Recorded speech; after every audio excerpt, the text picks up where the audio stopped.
قوامين لله شهداء بالقسط ولا يجرمنكم شنآن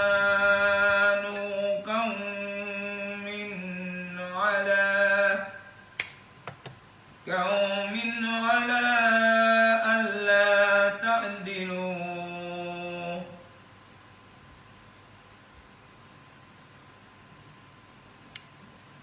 اعدلوا هو أقرب للتقوى واتقوا الله إن الله خبير بما تعملون.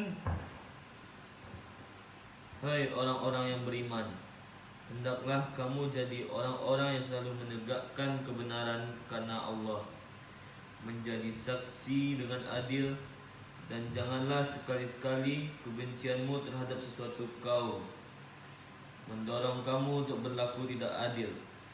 Berlaku adillah, karena adil itu lebih dekat kepada takwa, dan bertakwalah kepada Allah. Sesungguhnya Allah Maha mengetahui apa yang kamu kerjakan. Baca bro, baca supaya tegaknya kita tidak kena dengan gamangnya hidup. Ayat tadi setelah Fatihah itu amanah. Itu dulu, jangan minta dunia. Betul? Betul nggak nih? Iya kan? Nyanyi andu ngaji mah indah. Iko awak benar-benar ndak tegar hidup tuh. Pakai bangku pula tuh. Apa ini dia sholat macam itu pak? Ada baca ayat itu, kasih semangat yang lain itu. Ya, Allah tuh tahu apa yang kamu kerjakan. Kamu sebenarnya cengeng, males, nggak bisa berdiri, ngaco. Baca ayat itu, bener gak? Lambe, manggarete, sabar. Tegak itu sabar. Betul kan? Tegar itu sabar, jihad, istiqomah. Tahu istiqomah? Berketerusan tegak. Jatuh sampai diikat tuh sahabat tuh. Kakinya. Istiqomah diikat bener tuh. Itu disebut qayyum akar katanya. Berdiri tegak itu istiqomah, qayyum. Beresin dulu tegak kamu sholat. Takbir udah tahu. Ini nggak main-main yang disampaikan. Ada obat di situ. Ya, jangan cengeng. Apalagi nggak sholat. Orang yang berbiasa berdiri qayyum, berdiri alif tunduk, istiqomah, sabar, pasti dapat janji Allah. Pasti dapat janji Allah. Ayat kedua, praktekkan di zuhud. Ayat pertama tadi apa? Supaya bisa tegar. Al-Maidah ayat 8. Ayat keduanya Fusilat 30. Baca tuh. Ikhlas Anas.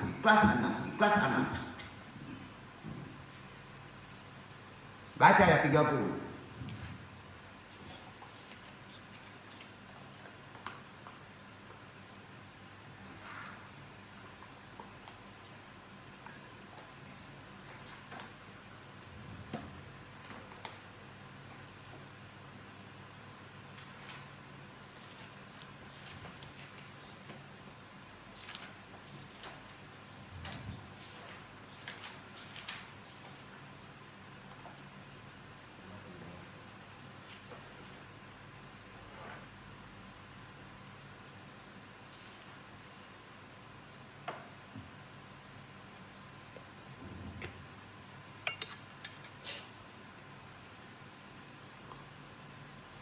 Innaladzina qalu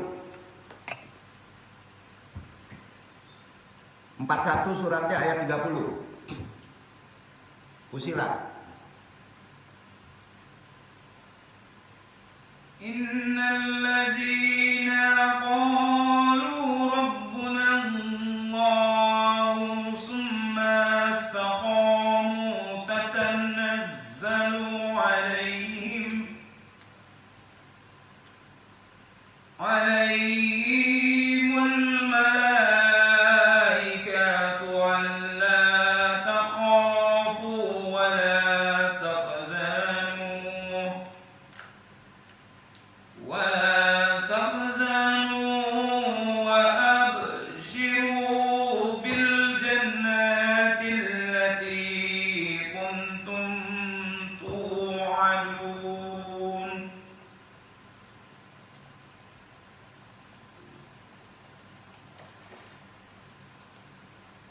Sesungguhnya orang-orang yang mengatakan Rabb kami ialah Allah, kemudian mereka meneguhkan pendirian mereka, maka malaikat akan turun kepada mereka dengan mengatakan, janganlah kamu merasa takut dan janganlah kamu merasa sedih, dan bergembiralah kamu dengan memperoleh surga yang telah dijanjikan Allah kepadamu.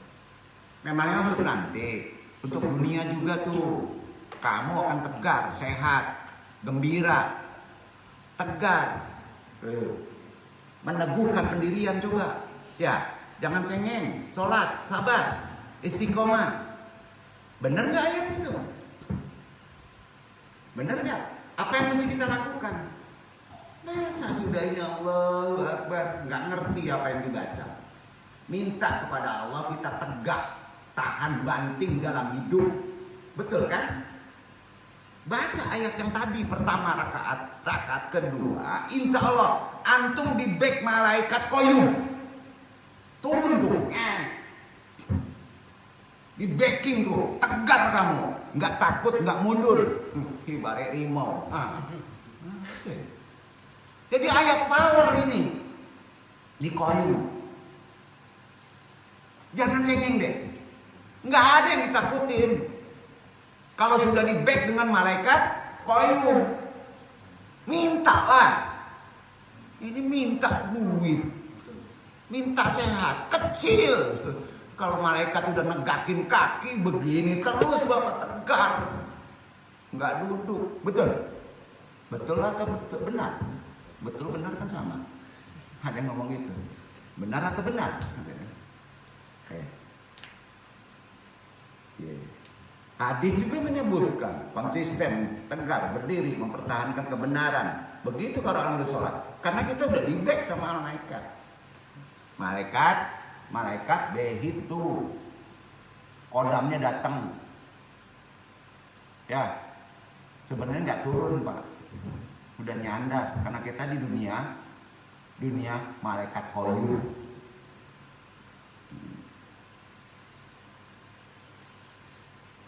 Begitulah tuntunan Nabi dalam sholat kita, berfungsi sebagai spiritual untuk terbiasa berdiri menegakkan kebenaran bisa. Berdiri dalam sholat. Karenanya kitab-kitab fikih harus berdiri itu. Ya. Tidak boleh salah satu kaki tegak, yang lainnya istirahat dalam sholat batal. Ayo, kontrol sholat kita selama ini. Berani nggak mengucapkan ulama ini batal loh? Anda berani batal? Bukan perkara sombong atau arogan dalam berbicara, perkara sholat tidak ampun. Harus tegas. Karena makin lama kita udah tersusuk dengan mbah-mbah lain nih. Berdiri di atas dua kaki dengan posisi tegar, itu perintahnya. Insya Allah persaksian bacaan-bacaan ayat didukung oleh malaikat koyum, termasuk surat Al-Fatihah, inti sholat. Wajib mengikrarkan bacaan ayat-ayat Quran. Oke. Sudah jelas apa yang mesti kita baca, prioritas kita dalam sholat selama ini. Dalam hadis Rasulullah bersabda, antabudallah ka'annaka taroh, wa in lam takun taroh, fa innahu yaraka. Semakin lama kita berdiri, semakin terasa intensifnya pertemuan kita dengan Allah. Baru setelah tegar, qiyam kita, alif kita, tauhid kita masuk, sah, mengangkat kedua tangan. Kembali karena ada rahasia mengangkat kedua tangan dalam sholat.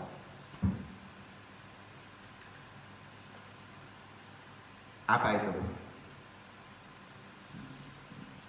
Sebelum ruku, Syami Allah liman hamidah. Betul nggak? Setelah ruku.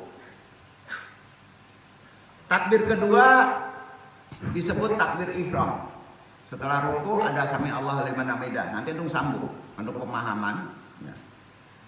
Ini kan hakikatnya mengangkat kedua tangan. Mengangkat tangan hakikatnya maknanya bagi manusia angkat tangan bisa berarti mengalah, pasrah. Yang kedua. Yang pertama tolak ke belakang, yang masih ngikut. Yang kedua, takbir dua disebut apa? Takbir kedua. Bacaannya sama, Allahu Akbar. Takbir pasrah. Allahu Akbar, melambangkan kekuasaan, power. Pasrah itu power, Pak. Yadullahu fawqa aydihim, tangan Allah, power Tuhan di atas tangan mereka. Nempel. Rakaat kedua. Karena kita sudah dekat dengan Allah dari sujud. Sampai enggak? Iya. Dalam segi tenaga, tangan adalah simbol kekuatan kan? Hati-hati di sini. Tangan kedua pada rakaat kedua sholat itu ada power. Ada kekuasaan Allah. Kekuatan pada manusia. Menyelesaikan kehidupan segala persoalan.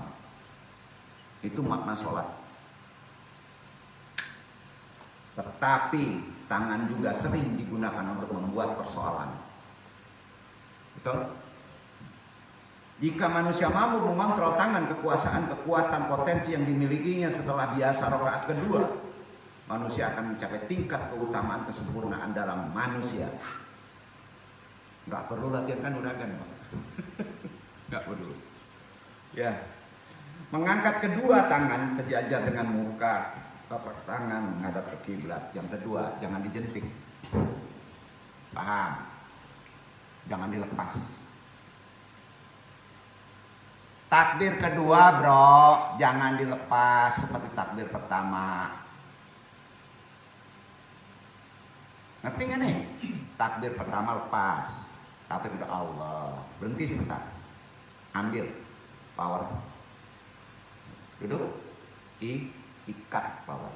Itu maknanya sudah kopi. Bisa nggak praktekinnya?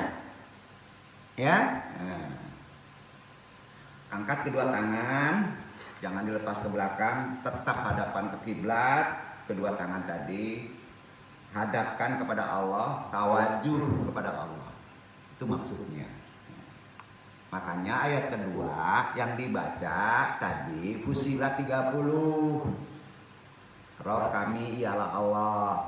Teguhkan lagi pendirian kami karena sudah ada, dikuatkan lagi sampai bukan meminta. Duduk gak tuh?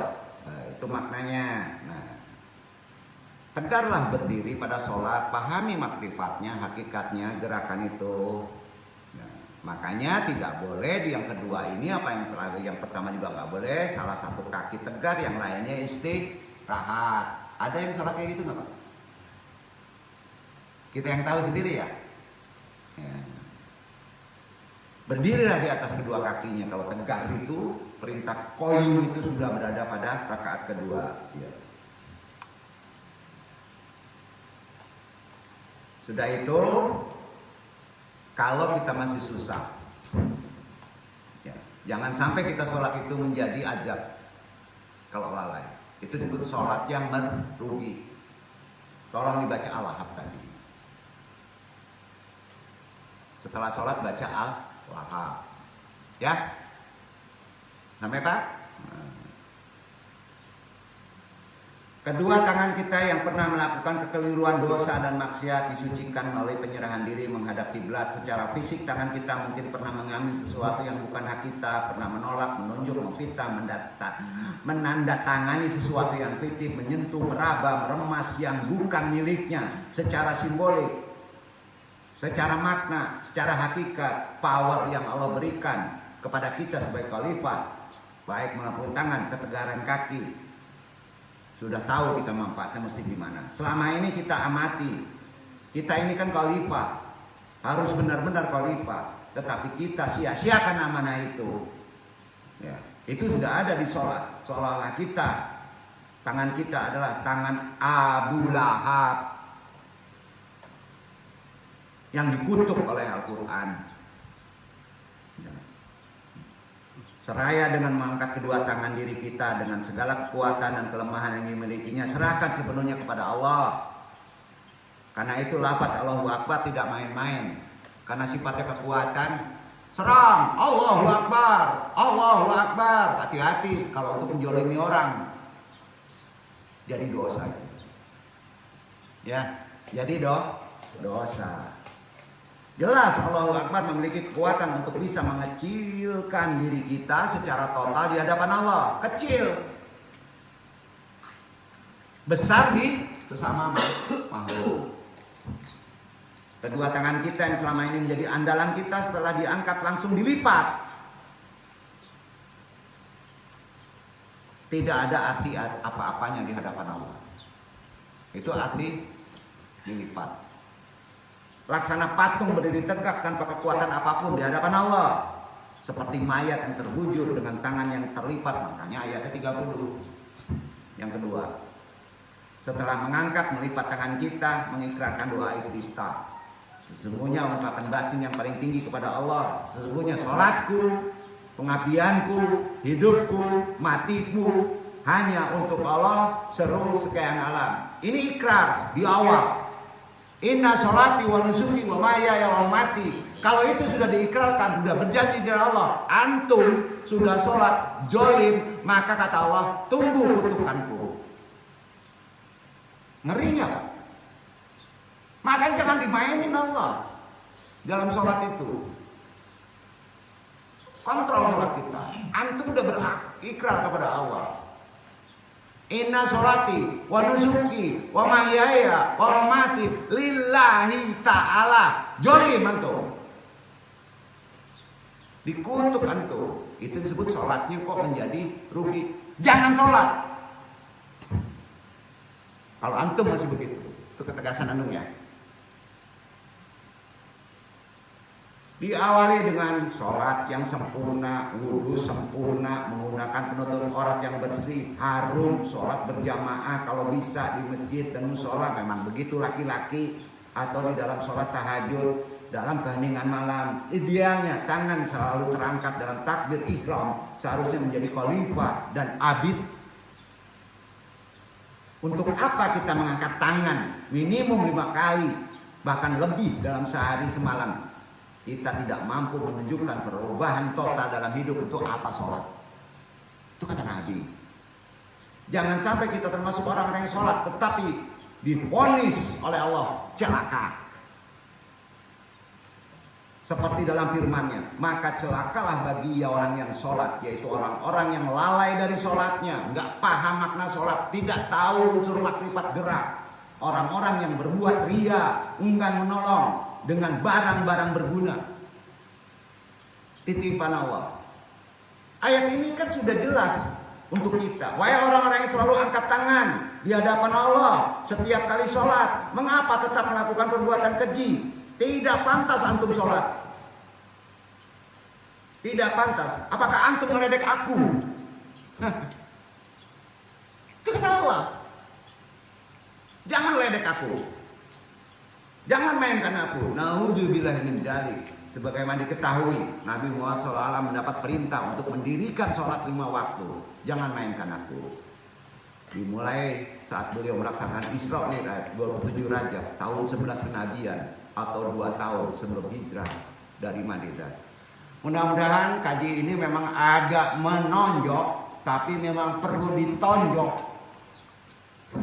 Banyak maaf karena ini semua contoh Rasul, perintah Allah harus disampaikan. Wabillahi taufiq hidayah. Mudah-mudahan Allah selalu menuntun kita dalam sholat, memperbaiki kita sholat terus-menerus. Wassalamualaikum warahmatullahi wabarakatuh. Waalaikumsalam.